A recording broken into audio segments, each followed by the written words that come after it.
GOC हम लोग start कर रहे हैं आज से।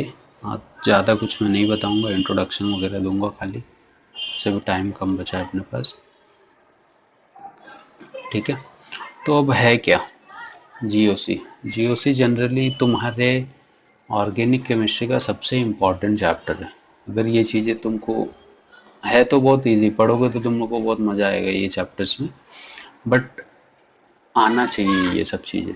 ठीक है, क्योंकि इसका नाम ही क्या है,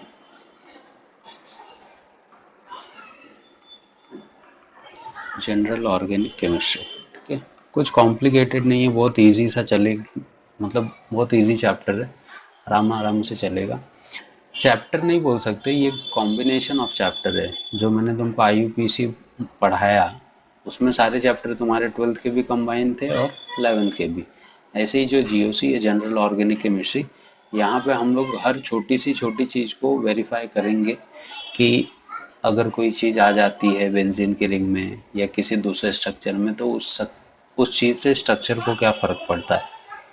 ठीक है, तो इसी वजह से इसको जनरल ऑर्गेनिक केमिस्ट्री नाम दिया है। यहाँ पे तुमको कोई रिएक्शन नहीं सीखने को मिलेगा, खाली कंपैरिजन सिखाया जाएगा कि कौन सी चीज़ ज़्यादा स्टेबल है, कौन सी कम स्टेबल है, और क्यों ज़्यादा स्टेबल है, क्यों कम स्टेबल है। ठीक है, बेंजीन पे अगर कोई मैं क्लोरीन लगा दूं तो वो ज़्यादा स्टेबल हो जाएगा कि कम स्टेबल हो जाएगा। फेनॉल जोड़ दूं तो स्टेबिलिटी और बढ़ जाएगी कि कम हो जाएगी। तो ये सब छोटी मोटी चीज़ें हम लोग इस चीज़ों यहाँ पे इस चैप्टर में डिस्कस करेंगे। राइट है, समझा। अब है क्या जीओसी, जब तुम पढ़ना चालू करोगे ना, तो जीओसी चालू होता है तुम्हारा रेजोनेंस से। ठीक है, रेजोनेंस वर्ड सुना है हम लोगों ने।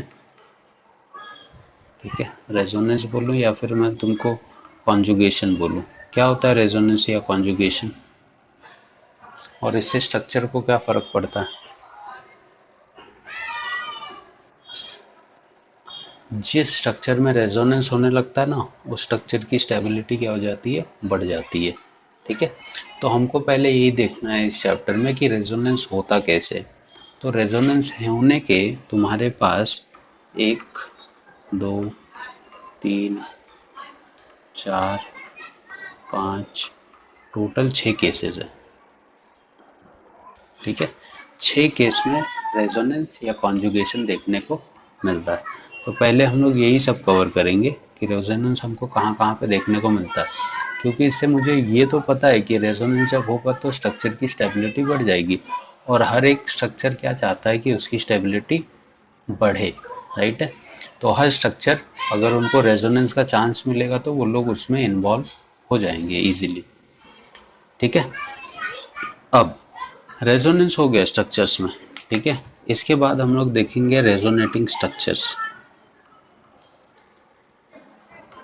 ठीक है, रेजोनेटिंग स्ट्रक्चर में क्या होगा, कहीं कहीं पे रेजोनेंस जो है वो इक्वली डिस्ट्रीब्यूटेड होगा। ठीक है, और कहीं कहीं पे यही स्ट्रक्चर अनइक्वली डिस्ट्रीब्यूटेड होगा। ठीक है, इक्वली डिस्ट्रीब्यूटेड मतलब स्ट्रक्चर हर तरह से स्टेबल है, उसको कोई ज़रूरत नहीं है। बट जहाँ पे अनइक्वल डिस्ट्रीब्यूशन होता है रेजोनेंस का, वहाँ पे अगेन तुमको 6 नए रूल मिलते हैं।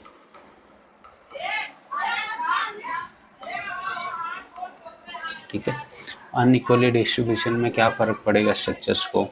ठीक है, तो ये हम लोग 6 अलग अलग रूल से समझेंगे। ठीक है, तो ये अपना दूसरा टॉपिक होगा। पहले तो हमको वही देखना है कि रेजोनेंस कैसे होगा, क्यों होगा, कहाँ पे पॉसिबल है, कहाँ पे पॉसिबल नहीं है। ठीक है, तो ये इसी में सेकंड टॉपिक होगा। इसके बाद तुमको आएगा एप्लीकेशंस ऑफ रेजोनेंस। ठीक है, रेजोनेंस की एप्लीकेशन क्या क्या हैं। ठीक है, कितनी एप्लीकेशन है, रेजोनेंस से क्या फ़र्क पड़ता है। तो सबसे पहले रेजोनेंस से तुम चेक करते हो कि whether the compound is aromatic, anti aromatic. ठीक है, इन वर्ड को देख के डरना मत, नॉन एरोमेटिक, क्वासी एरोमेटिक,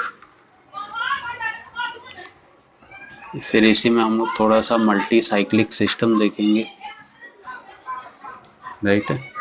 फिर एक लास्ट टॉपिक आएगा इसमें एन्यूलिन करके, ठीक है।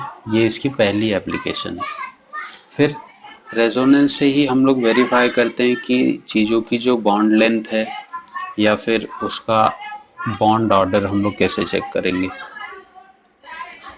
ठीक है। ये इसकी दूसरी एप्लीकेशन है। उसके बाद स्टेबिलिटी इंटरमीडिएट्स की, इंटरमीडिएट वर्ड सुना है कभी? कार्बोकेटायन, कार्बोएनायन, ये सब वर्ड मैंने 11th में तुमको बताए थे। और फ्री रेडिकल। तो ये सब जो इंटरमीडिएट हैं ये कहाँ कहाँ पे स्टेबल हो सकते हैं, कहाँ कहाँ पे स्टेबल नहीं होंगे और क्यों होंगे, ठीक है, और क्यों नहीं होंगे, तो ये सब इसकी एप्लीकेशन में आ जाएगा, ठीक है।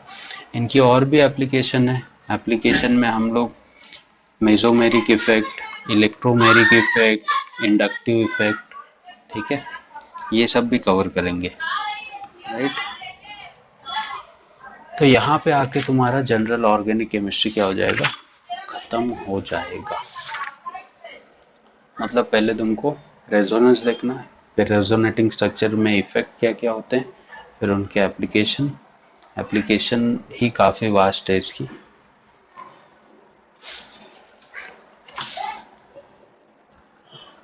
समझा कि पहले मैंने क्या बोला, हमको पॉसिबिलिटीज ऑफ रेजोनेंस या कॉन्जुगेशन देखना है, जो कि मेरे को 6 अलग अलग केसेस में देखने को मिलेगा। उसके बाद रेजोनेटिंग स्ट्रक्चर इक्वली डिस्ट्रीब्यूटेड और अनइक्वली डिस्ट्रीब्यूटेड, इसमें अगेन 5-6 केसेस तुमको देखने को मिलेंगे। फिर मैंने देखो क्या बोला, applications of resonance, aromatic, anti aromatic, non aromatic, quasi aromatic, multicyclic system, annulenes, bond length, bond order, stability of intermediate carbocation, carbanion, free radical, ठीक है। Plus M minus M effect, hyperconjugation, heat of hydrogenation, combustion, inductive effect. इसी में एक application और है SIR, steric inhibitor resonance, इसके ऊपर बहुत बार क्वेश्चन आता है। और एसिड बेस स्ट्रेंथ भी हम लोग देखेंगे कि कौन सा कंपाउंड ज़्यादा एसिडिक है या कौन सा कंपाउंड ज़्यादा बेसिक है। तो अगर मान लो अपना कल लेक्चर नहीं रहता है या कल लेक्चर रहता भी है तो एटलीस्ट तुम लोग IUPAC नॉमेनक्लेचर जो है वो अच्छे से क्लियर करके रखना कल, ठीक है। एटलीस्ट 100 स्ट्रक्चर तो तुम लोग अपने हिसाब से कर लो, 100 या 150, बहुत ज़्यादा टाइम नहीं जाएगा 100-150 स्ट्रक्चर करने में, ठीक है। बुक्स उठाओ 11th-12th की और लेके बैठ जाओ, एटलीस्ट 100 या 150 स्ट्रक्चर ट्राई करो खुद से, कहाँ पे गलत हो रहा है कहाँ पे सही हो रहा है उसको मार्क करके रखो, जो भी डाउट्स होगा।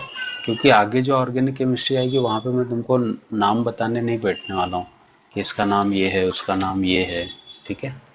बीच बीच में जो आएंगे वो मैं बताते चलूँगा, बट अब तुम ये अज्यूम करके चलो कि एकदम स्टार्टिंग से वापस से चलेंगे, फिर से नॉमेनक्लेचर होगा, बहुत मज़ा आएगा, तो वो सब नहीं होगा, ठीक है। और अभी तक मेरे को लगता है कि लगभग सबका ऑर्गेनिक का जो नॉमेनक्लेचर का पार्ट था वो हो चुका है, जो 11th में लेट भी आए थे उनका भी हुआ रहेगा।